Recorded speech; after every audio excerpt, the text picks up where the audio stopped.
So I'm excited to kick it off for tonight. My name is Jasmine, and I am the co-founder and CEO of 5 to 9. And we're transforming the way that workplace culture is created.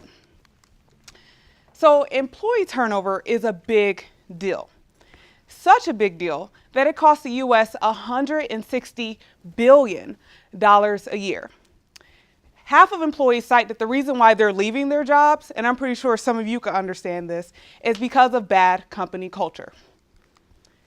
We received a grant from the National Science Foundation at the beginning of the year when we started our company, and we talked to over 100 HR teams. And we found that over 70% of them did not have the right tools to manage and measure their culture initiatives.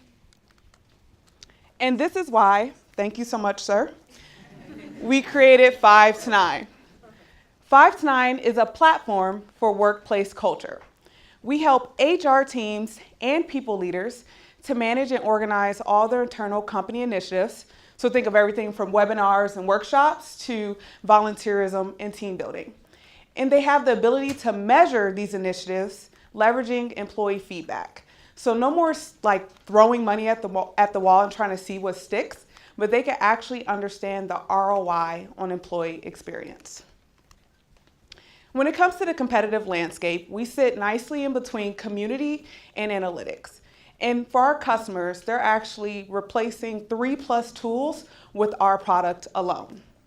Furthermore, we have based our product in organizational psychology, so science is really driving the way that we're looking to change workplace culture. And the opportunity in the space is big.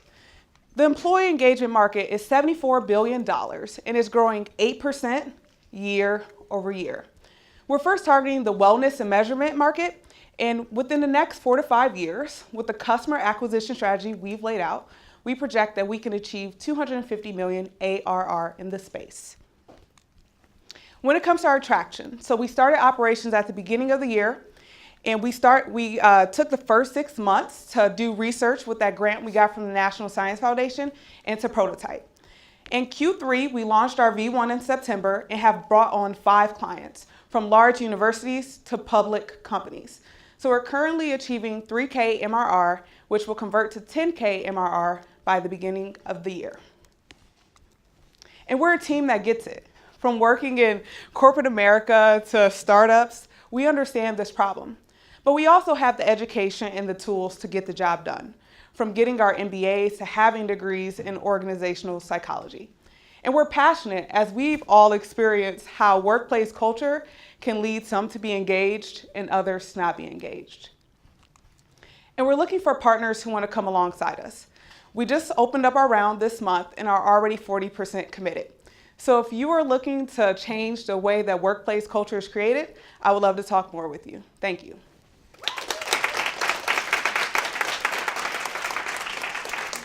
Congratulations, great presentation. Can you describe a little bit more about how the product itself works and what the price point is? Absolutely. So initially, when we onboard employees onto the platform, they take a brief survey about the culture initiatives that they would like to see within the company. And that is a great kind of starting point for HR to kind of understand if what they've been doing has been on the mark or not on the mark. And then from there, HR teams and people leaders can upload all their internal culture building initiatives into the platform.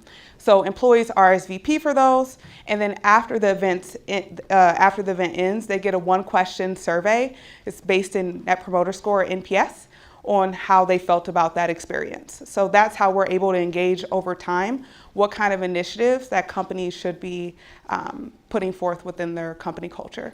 And for pricing, so we're SaaS, we license out our technology. So anywhere from our smallest companies, which are under 250 employees, 1,000 a month, all the way up to our more enterprise companies, which can range anywhere from 10,000 a month, or if they're really big, we have custom-based pricing. So do companies have existing budget for this, or do they need to find it? So companies have existing budget for culture, but also within our customer acquisition strategy, 70% of our efforts first are going after companies who have an emphasis on culture. So they actually prioritize this. So we do see that they have a budget because it's something that they really look forward to as a differentiator to like attract and retain talent. Jasmine, great job. I do believe companies need this. Question for you, is this only a product sale or do you add services on top of it? Will you do consulting in addition to selling a product? Yes, we've gotten this question before.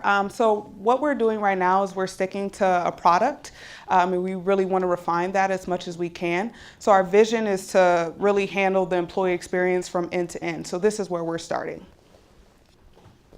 Hey, Jasmine, great presentation. Just wanted to echo that. I wanted to ask you about the ROI dashboard. You were kind of like, in terms of like showing a company how much this is like effective for them, or like how much this is saving them, or like effectively.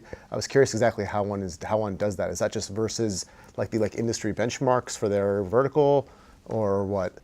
Yeah, so what we leverage is this thing called Net Promoter Score, NPS. So I'm pretty sure you all have, let's say with Uber, right? You know, when you have to rate like stars, like how great was this ride? And most of us just give it a 5 because we want to get rid of the notification, right?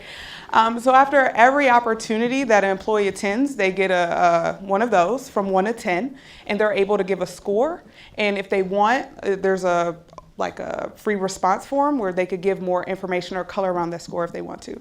So if the NPS is over 0, if it's positive, then this is something that the company should continue to do. So the ROI is in their favor. If it's negative, then it's something that they shouldn't continue to do. If that makes sense? Yep, yeah, it does. Thank you. And for like a medium to large organization, for a medium to large organization, who is like the sort of key decision maker in that organization? Like what sort of title is that person, or what role do they fill? Absolutely. So typically our main client, they're rather a chief diversity officer or a CHRO. Just a quick question. Was your research, is it mostly about solving the problems of the HR professionals, about how to consolidate all of these different programs, or was it based on what employees felt like they needed to be engaged? I love that you asked that. So my first business was all around curating community for the employees or for professionals. So that's what really led us to start working with companies, because they were like, hey, you guys do a great job curating community for us. You should go work with our workplaces. So then that's when we got the grant from the NSF to figure out, all right, well, if this is going to engage your employees and make them stay longer, then why aren't you doing it? So then we went to go talk to the HR teams to figure out what was the problem on that end. So we've done research on both sides. Thank you.